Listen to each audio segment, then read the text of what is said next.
అన్ని విత్తనాల్లో చిన్నదంట. మనం కూడా అందరికంటే తగ్గించుకోవాలంట. ఆమె చెప్పండి, అందరికంటే చిన్నగా నువ్వు తగ్గించుకో, నువ్వు పరలోక రాజ్యంలో కనపడదు గాక. ఆత్మ విషయమై దీనులైన వారు ధన్యులు, పరలోక రాజ్యం వారిది. ఎవరిది పరలోక రాజ్యం? దీనులదే. తగ్గింపుకెళ్ళి మనసు కలిగిన వారికి పరలోక రాజ్యం. ఆత్మ విషయమై దీనత్వం కలిగిన వారికి పరలోక రాజ్యం. అందరికంటే తగ్గించుకున్న వాడికే పరలోక రాజ్యం.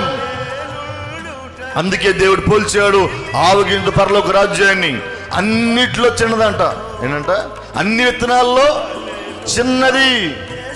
నీవు కూడా అందరికంటే చిన్నవాడిగా తగ్గించుకో. అందరికంటే చిన్న వ్యక్తిగా తగ్గించుకుంటే, దీనత్వం కలిగి ఉంటే, నిన్ను దేవుడు తీసుకెళ్ళి అదిగో పరలోక రాజ్యంలో ప్రవేశపెట్టును గాక. హల్లెలూయా.